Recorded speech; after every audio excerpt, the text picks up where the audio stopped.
जय संविधान, जय भीम, महात्मा गांधी की जय, गोडसे मुर्दाबाद।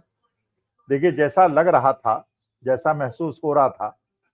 बिहार के पहले चरण में जो रिकॉर्ड वोटिंग हुई थी, उसके बाद ये आशा की जा रही थी कि दोनों पक्ष अपना जोर लगा देंगे कि सेकेंड फेज में जिसकी भी कमी रह गई वो अपनी कमी को पूरा करे। और देखिए, बिहार का ये चुनाव वास्तविकता में एनडीए और महागठबंधन के बीच का चुनाव है ही नहीं। ये एक तरफ ज्ञानेश कुमार गुप्ता जी हैं, चुनाव आयोग है, और दूसरी तरफ महागठबंधन। दोनों पक्षों ने कोई कोर कसर नहीं छोड़ी हुई है कि किसी प्रकार से इस चुनाव को, जहां महागठबंधन के नेताओं की ये चेष्टा है कि चुनाव महागठबंधन जीते और उसके बाद बिहार से एक नई राजनीतिक पारी की शुरुआत हो। दूसरी तरफ ज्ञानेश कुमार गुप्ता जी की मजबूरी हो गई है, चुनाव आयोग की मजबूरी हो गई है कि किसी भी प्रकार से महागठबंधन को न जीतने दिया जाए, क्योंकि अगर महागठबंधन जीत गया और दिल्ली के अंदर मोदी की सरकार गिर गई, जिसकी बिल्कुल तैयारी पूरी हो चुकी है, तो उसके बाद जो सबसे ज्यादा गाज गिरेगी वो ज्ञानेश कुमार गुप्ता जी और चुनाव आयुक्तों में पड़ेगी। ज्ञानेश कुमार गुप्ता जी का आज के तारीख में अगर देश की जनता का सर्वे कराया जाए तो शायद मोदी जी को चाहने वाले 35% अभी भी हों,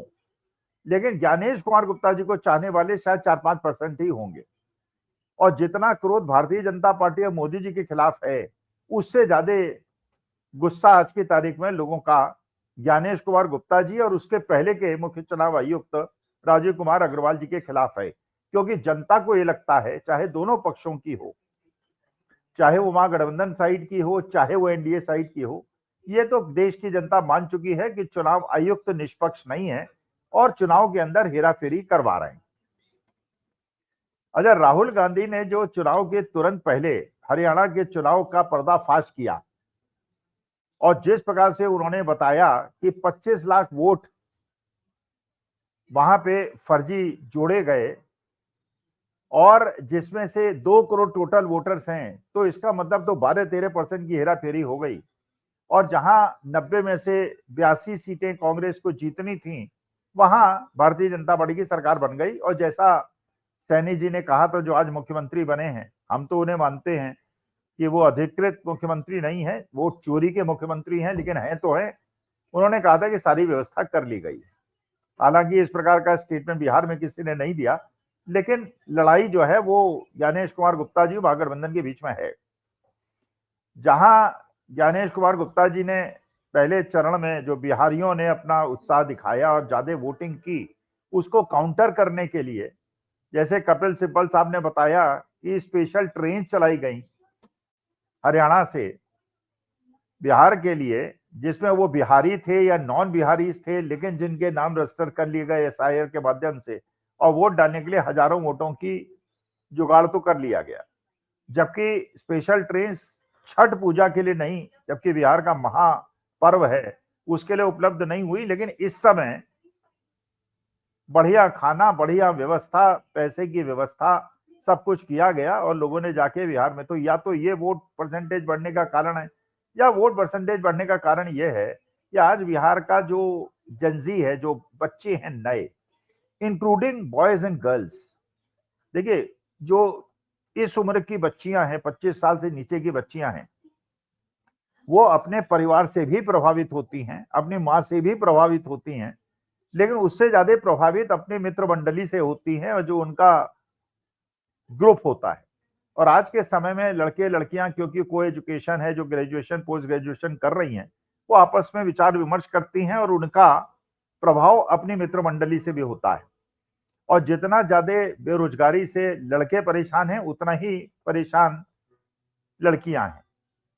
क्योंकि नौकरियां अगर नहीं मिल रही हैं, रिजर्वेशन के बावजूद, महिलाओं को देने के बावजूद नौकरियां नहीं मिल रही हैं, तो निराशा दोनों पक्षों में है। तो महागठबंधन ने भी पूरी ताकत लगाई हुई है, बिहार की जनता ने भी पूरी ताकत लगाई हुई है, अधिक से अधिक संख्या में वोट डालें और महागठबंधन को जिताएं। तो वास्तविकता में अगर देखें तो बिल्कुल उसी प्रकार की लहर है जैसे हरियाणा में थी। हरियाणा में जैसे लग रहा था एक पक्षीय चुनाव है, गांवों के अंदर भारतीय जनता पार्टी के लोगों को घुसने नहीं दिया जा रहा है, बैनर्स लग गए हैं। कांग्रेस की मीटिंग में लाखों लोग हैं, भारतीय जनता पार्टी की मीटिंग बिल्कुल खाली पड़ी हुई है। लेकिन चुनाव रिजल्ट जो है वो भारतीय जनता पार्टी के पक्ष में गए। तो महागठबंधन ने भी पूरी, वहां की जनता ने भी पूरी तैयारी की है और चुनाव आयोग ने भी पूरी तैयारी की। अब देखना यह है कि पहले चरण में तो रिकॉर्ड पोलिंग हुई थी और सेकंड फेज में भी रिकॉर्ड पोलिंग हुई। लंबी लंबी कतारें लगी हुई हैं, महिलाओं की भी और पुरुषों की भी। अच्छा, चीजों को जो सिंप्लीफाई किया जाता है कि महिलाएं ज्यादा वोट देती हैं तो जेडीयू को वोट देती हैं, ये भी गलतफहमी इसलिए इस बार है क्योंकि देखिए वहां भी जो 17% मुसलमान हैं और 15% यादव हैं, उनकी घर की जो महिलाएं हैं, क्योंकि मुसलमानों को एक बहुत बड़ी आशंका थी कि उनके वोटर लिस्ट से नाम काटने के बाद उनकी नागरिकता पे प्रश्न उठाया जाएगा और उनको जेल भेज दिया जाएगा। इसलिए मुसलमान युवकों ने और वहां के परिवारजनों ने एसआईआर में अपना नाम कटने के बाद बहुत ज्यादा मेहनत की और उसके बाद अपना नाम वोटर लिस्ट में जुड़वा लिया। केवल वोटर लिस्ट में जुड़वाया नहीं बल्कि वोट भी डाला, इसलिए कि कहीं नागरिकता में उनका नाम न कट जाए। तो आपने देखा होगा जब पहले फेज के बाद पता चला कि लोगों का नाम वोटर लिस्ट से कट गया तो उसमें दलित तो महादलित ज्यादा हैं, उसमें मुसलमान कम है। क्योंकि जब एसआईआर हो रहा था उस समय में देखा गया जो मुसलमान लोग हैं वो एक डॉक्यूमेंट, दो डॉक्यूमेंट नहीं, पूरे 12 के 12 डॉक्यूमेंट, 11 डॉक्यूमेंट लेके घूम रहे हैं कि हमारे पास तो हर चीज तैयार है, अपना नाम नहीं कटने देंगे। तो जो षड्यंत्र था चुनाव आयोग का कि अल्पसंख्यकों का सीमांचल से नाम काटा जाए, उससे भी वो बच गए। तो वो जो मुसलमान थे, जो टारगेट थे, वो तो नाम कटवाने से बच गए, लेकिन दलित महादलितों के वोट कट गए। ये भी बात बिल्कुल सही है क्योंकि वो मुसलमान युवक जो हिंदू युवक थे, जो छठ के बाद कुछ लोग तो ऐसा था जो सस्टेन कर सकते थे, वो बिहार में रुक गए वोट डालने के लिए। लेकिन जो नहीं सस्टेन कर सकते थे वो अपने शहरों में वापस चले गए और सेकेंड फेज में वोटिंग नहीं कर पाए क्योंकि छठ और फर्स्ट फेज के बीच में कम गैप था, लेकिन सेकेंड फेज और छठ के बीच में बहुत ज्यादा गैप था। लेकिन मुसलमान युवकों ने इस चीज को इंश्योर किया कि वो वोट डालें क्योंकि उनको अपने पहचान पत्र की, अपने अधिकारों की और अपनी नागरिकता की चिंता थी। क्योंकि वो पुरुष सारे के सारे रुक गए, इसलिए भी उन्होंने अपनी महिलाओं से वोट डलवाया, लाइन लगवा के वोट डलवाया। तो ये भी पता चला, जो पहले फेज में पता चला और सेकंड फेज में पता चला कि गांवों के अंदर वोटिंग ज्यादा हुई, शहरों के अंदर कम हुई, मुसलमान इलाकों में ज्यादा हुई, यादवों ने खुल के वोट दिया। और एक चीज और जो खास इस बार दिखाई पड़ी वो थी जो रविदास समाज, जो 4-5% का समाज है, जो अभी तक हर जगह उपेक्षित रहा बाबू जगजीवन राम के बाद, वो 5-6% वोट राजेश राम की वजह से और राहुल गांधी की जो दलित समाज पे पकड़ बढ़ी है उसकी वजह से इस बार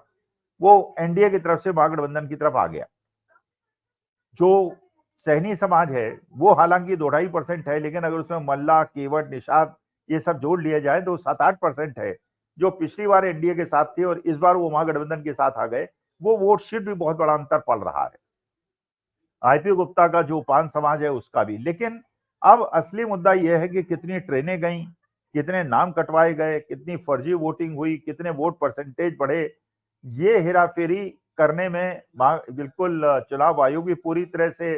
मुस्तैद है। और अपने उसको काउंटर करने के लिए जो दलित, महादलित, उपेक्षित और जो जेडीयू के सपोर्टर्स हैं, उन्होंने जिस प्रकार से भारतीय जनता पार्टी के कैंडिडेट जहां चुनाव लड़ रहे हैं वहां उन्होंने महागठबंधन को वोट दिया है, और जहां पे जेडीयू के लोग लड़ रहे हैं वहां लड़ाई जरूर जेडीयू और आरजेडी के साथ आमने सामने की है। तो बिल्कुल ये बात स्पष्ट नजर आ रही है कि जो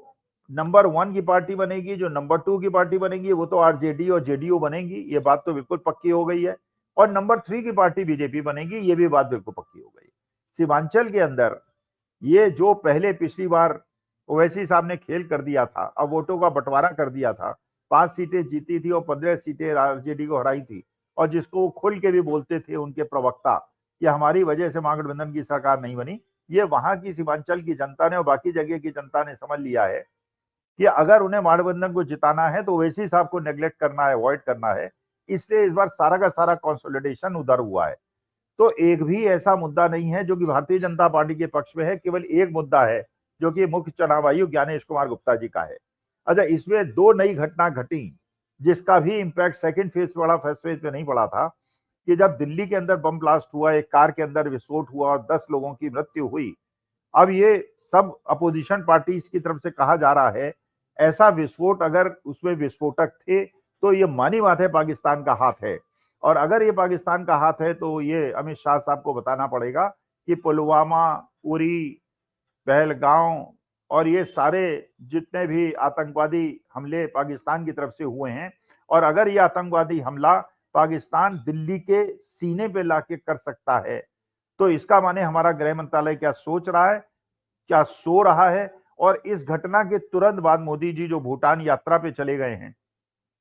तो वो अमित शाह साहब के रिजिग्नेशन की भी मांग कर रहे हैं, और ये भी कह रहे हैं कि अगर अभी ऑपरेशन सिंदूर चालू है और ये वादा किया गया था देश की जनता से कि अगर पाकिस्तान दोबारा कोई आतंकवादी हमला करेगा तो हम उनका सिर फोड़ देंगे, हम उनको छठी की दूध की नानी याद दिला देंगे। तो आज के तारीख में अपोजिशन ये मांग कर रहा है कि हमारा गृह मंत्रालय इतना सुस्त कैसे हो गया है,